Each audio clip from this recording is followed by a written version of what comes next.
குரு பிரம்மா, குரு விஷ்ணு, குருதேவோ மகேஸ்வரக, குரு சாட்சாத் பரபிரம்மா, தஸ்மை ஸ்ரீ குருவே நமக. என் அன்பு ஸ்பிரிச்சுவல் டாக் தமிழ் நேயர்கள் அனைவருக்கும் என் அன்பு வணக்கங்கள். 2026 பராபவ தமிழ் புத்தாண்டு வாழ்த்துக்கள். வாழ்க வளமுடன். All the best. ஆயுள், ஆரோக்கியம், ஐஸ்வர்யம், மன நிம்மதி, சந்தோஷம் எல்லாம் உங்கள் குடும்பத்தில் சந்தோஷமாக வாழணும் அப்படிங்கிறது என்னுடைய சின்ன கோரிக்கை. 12 ராசிகளுக்கு எப்படி இருக்கும் இந்த தமிழ் வருஷம் அப்படின்னு பார்க்கலாம்.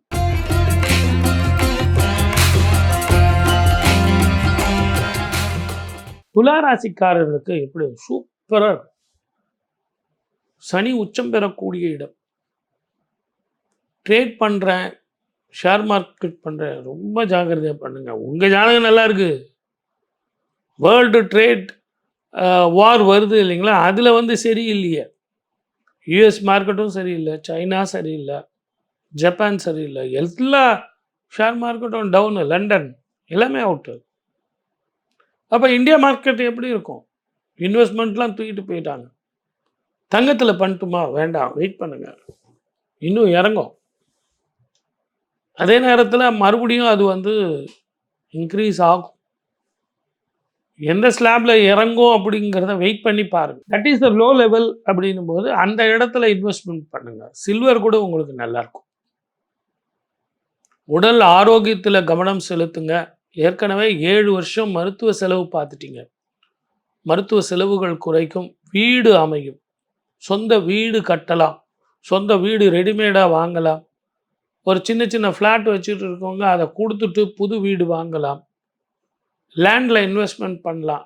ஆனால் நல்ல டாக்குமெண்ட்டை படிங்க. டபுள் டாக்குமெண்ட்டு, ஃப்ராடு, நான் அவங்ககிட்ட பணம் கொடுத்தேன், இவங்க, அதெல்லாம் தேவையில்லை.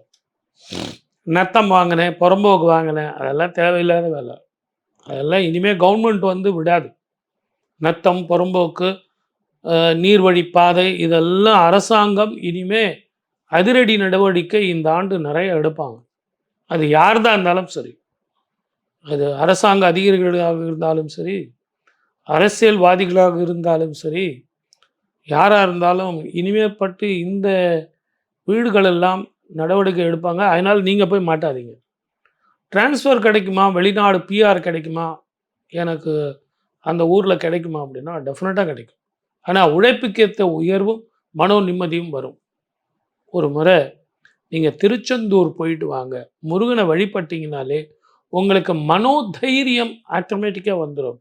அந்த விபூதியை, பன்னீர் விபூதியை பூசினாலே ஆரோக்கியம் வரும். இதை எல்லாத்த விட எதிரிகள் அடங்குவார்கள். விபூதி அப்படின்னா ஒன்றுமே இல்லை, ஆனால் ஏதோ ஒன்று இருக்குது. துளாராசிக்காரனுக்கு நல்ல ஞாபகம் வச்சுங்க சார். அந்த சனியும் செவ்வாயும் சேரும் காலத்தில் நீரினால், நெருப்பினால், இயற்கை அழிவுகளால், பயணத்தால் மிக கவனமாக இருக்கணும். நான் சொந்தம் பார்க்குறேன், பந்தம் பார்க்குறேன், இதெல்லாம் தேவையில்லை. நான் சொன்னேன் இல்லைங்களா, விபூதி, அதை டெய்லி வச்சுங்க. கரெக்ட் சார், எனக்கு ஒரு மார்க் சொல்லுங்கள் சார் அப்படின்னா 80 மார்க். தாராளமாக இன்வெஸ்ட்மெண்ட் பண்ணலாம், வருமானம் வரும், இஎம்ஐ கட்டலாம், சுப செலவுகள் காத்துக்கிட்டு இருக்கு. தைரியமாக போயிட்டு வாங்க. வாழ்க வளமுடன். All the best. 2026 பராபவ வருஷம் எப்படி இருக்கும் உலகத்துக்கு அப்படின்னு பார்க்கும்போது, இந்த ஆண்டு சனி குருவோட வீட்டில் இருக்கார். புதனுடைய வீட்டில் குரு இருக்கார். சதய நட்சத்திரம் கும்பராசியில் காலையில் 8:35க்கு தமிழ் வருட பிறப்பு பிறக்குது. பிறக்கும் பொழுதே ராகு மகாதிசை இருக்குங்கிறது உங்களுக்கு நல்லா தெரியும். அதே நேரத்தில் அவர் பிறக்கும் அந்த நட்சத்திரம் ராசி கும்பராசியிலேயே ராகு உட்கார்ந்துக்கிட்டு இருக்கார். சிம்மத்தில் கேது இருக்கார். இந்த ஆண்டு எல்லாருமே குரு பலன் சொல்லும்போது குரு மிதுனத்தில் இருக்காருன்னு சொல்லுவாங்க. ஆனால் 1/6/2026 குரு உச்சமடைகிறார். 12 வருஷங்களுக்கு ஒரு முறை உச்சமடைகிறார். அவர் உச்சமடைந்து 9ஆம் பார்வையாக சனீஸ்வரரை பார்க்குறார். குரு தன்னுடைய வீட்டை தானே பார்க்குறார். இது ஒரு விசேஷமாக இருந்தாலும் 12 வருஷங்களுக்கு ஒரு முறை தான் இப்படி ஒரு அபூர்வம், அதிசயம் நடக்கும். குரு பார்க்க கோடி நன்மைன்னு சொல்லுவாங்க. ஏன்னா இந்த குரு தன்னுடைய வீட்டை பார்க்கும்போதும் சனீஸ்வரனுடைய கோபமும் தாபமும் குறைஞ்சு விடுது. இதை எல்லாத்த விட இந்த பராபவ வருடம் குரு தான் அரசனாக வருகிறான். தளபதியாக வருவது செவ்வாய். இது உல்டாவா வந்திருந்தா இன்னும் கொஞ்சம் வேற மாதிரி இருந்திருக்கும். ஏன்னா இந்த காலகட்டத்தில் இப்போ நமக்கு எலெக்ஷன் வரப்போகுது. இந்த பொதுப்படையான கிரகஸ்தனுடைய ஸ்திதி நான் எதுக்கு சொன்னேன் அப்படின்னு கேட்டிங்கன்னா, நம்ம ஜாக்கிரதையாக இருக்கணும் அப்படின்றதுக்காக தான். 2019 இருந்தே நான் நிறைய ப்ரிடிக்ஷன்லாம் சொல்லிக்கிட்டு வரேன். நீங்கள் பார்த்துருந்தீங்கன்னா அந்த ரெஃபரன்ஸ் நிறைய பேர் என்னுடைய இதெல்லாம் சேமித்து வச்சுருக்கீங்க. உங்களது அன்புக்கு ரொம்ப நன்றி. 2019 டிசம்பர்லேயே நான் 2020க்கான ஆண்டு பலன் சொல்லும்போது, இயற்கை அழிவுகள் வரும், அதே நேரத்தில் பயணத்தில் கவனமாக இருக்கணும், இன்ஃபெக்ஷன் வரும், வியாதிகள் வரும் அப்படின்னு சொல்லியிருக்கேன். அப்போ நமக்கு கொரோனா வந்தது. அதே நேரத்தில் 2031 வரைக்கும் சனீஸ்வரர் ரிஷபத்தை மாறும் வரை உங்களுக்கு ஒரு பதட்டமான சூழ்நிலை இருந்துக்கிட்டே இருக்கும். ஒரு பிரச்சனை போனால் ஒரு பிரச்சனை, அதே நேரத்தில் உங்களுக்கு போர் பதட்டம், தீவிரவாதங்களால் பிரச்சனைகள், வேற்றுமொழி இனத்தவர்களால் பிரச்சனைகள், உள்நாட்டு கலவரங்கள், பயணத்தில் பிரச்சனை, நீரினாலும் நெருப்பினாலும் தீயினாலும் இயற்கை அழிவுகளாலும் நேச்சுரல் கலாமிட்டிஸ், வெள்ளம், இதெல்லாம் பிற்கூற்றிலே இருக்கும், முற்கூற்றிலே வறட்சி இருக்கும், அதிகமான வெயில் இருக்கும். இந்த காலகட்டத்தில் இப்படியெல்லாம் ஏன் சார் இருக்குது, எங்களுக்கு ஒரு நிம்மதியான வாழ்க்கை எப்போ தான் வரும் அப்படின்னா, சனியும் செவ்வாயும் சேரும் காலம், சனி செவ்வாய் பார்க்கும் காலம்.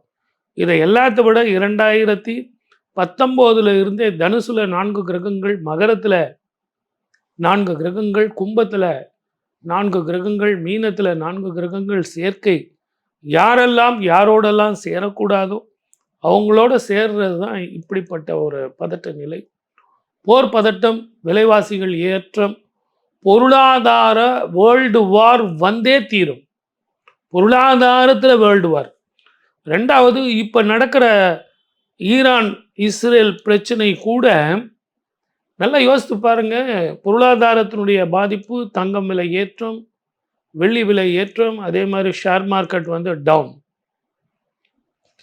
ஆனால் இந்த குண்டெல்லாம் போடுறாங்க இல்லையா, இந்த குண்டெல்லாம் போட்ட பிறகு அதனுடைய தாக்கம் உங்களுக்கு வேற மாதிரி இருக்கும். உடல் ஆரோக்கியத்தை பாதிக்கும். ஸ்கின் சம்பந்தமான பிரச்சனைகள், வயிறு, நரம்பு சம்பந்தமான பிரச்சனைகள், போர் பதட்டம் ஒரு பக்கம் நமக்கு வைப்ரேஷனை கொடுத்ததுன்னா, போர் முடிஞ்ச பிறகு மருத்துவ செலவுகளுக்கான பிரச்சனைகள் கொடுக்கும். உலகமெங்கும் அந்த இன்ஃபெக்ஷன் இருக்கும். மொத்தத்தில் 2026 பராபவ வருஷம் கொஞ்சம் கவனமாக இருந்தால் மழை போல வர்ற பிரச்சனைகள் இந்தியாவுக்கு எதுவும் வராது. தமிழ்நாட்டை பொறுத்த வரைக்கும் எலெக்ஷன் வந்து ஏப்ரல் மாதம் 23ஆம் தேதி அமையிறதும், மே மாதம் 4ஆம் தேதி அக்னி நட்சத்திரம் ஆரம்பிக்கும் காலத்தில் முடிவுகள் வர்றதும் புதிய முகம்தான் முதலமைச்சராக வருவார். நீங்கள் நினைக்கிற சினிமா நடிகர் அல்ல. என்னுடைய கால்குலேஷனை பொறுத்த வரைக்கும் நான் எந்த கட்சியும் சேராதவன். நான் யாருக்கும் சொல்ல வேண்டிய அவசியம் இல்லை. அவங்கவுங்க உழைக்கிறாங்க, அவங்கவுங்க ஜெயிக்கிறாங்க. என்னுடைய கணிப்பில் சினிமாவினுடைய யுகம் அரசியலில் முடிஞ்சிருச்சு அப்படின்னு நான் நினைக்கிறேன். அதே நேரத்தில் தெரிந்த புதுமுகம், உங்களுக்கு புதிய முகம் முதலமைச்சராக வருவார் அப்படிங்கிறது என்னுடைய கணிப்பு. மக்களாட்சி தான் அமையும். மக்கள் யாரெல்லாம் விரும்புகிறார்களோ, இப்போல்லாம் மௌன புரட்சி, மௌனியாக இருக்காங்க. சார் நீங்கள் யாருக்கு சார் ஓட்டு போட போகிறீங்க அப்படின்னா ஒருத்தனும் சொல்ல மாட்டேங்கிறான். கருத்து கணிப்பு முன்னாடிலாம் எடுத்து ரொம்ப தெளிவாக சொல்லுவாங்க. ஆனால் இப்போ மக்கள் எல்லாம் அப்படியே இரும்பு மாதிரி கெட்டி கெட்டி போய்விட்டார்கள். இந்த தேர்தலுக்கு பழகி போயிட்டாங்க. ஏன்னா 1950 இருந்தே தேர்தல் வந்து வந்து வந்து இதையெல்லாம் பார்த்துட்டாங்க. ஓப்பனாக பேசி என்ன சார் ஆக போகுது, நேராக போயிட்டு நமக்கு யாரை பிடிக்குதோ அவங்களுக்கு ஓட்டு போட்டு வந்துடலாம். வெளியே வந்து யார் கேட்டாலும் உங்களுக்கு தான் நான் ஓட்டு போட்டேங்க அப்படின்னு சொன்னால் அந்த கருத்து கணிப்பு சரி வருமா? அதே மாதிரி தான் ஜோதிடத்தில் யார் வருவாங்கங்கிறது தெளிவாக சொல்லலாம்.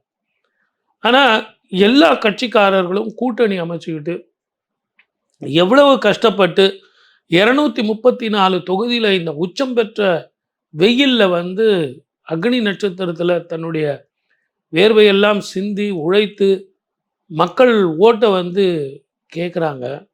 இத நாம 2 பேரும் உட்காந்துக்கிட்டு ஏசி ரூம்ல உட்காந்துட்டு இவங்க தான் வருவாங்க, அவங்க தான் வருவாங்கன்னா, அது நல்லா இருக்குமா?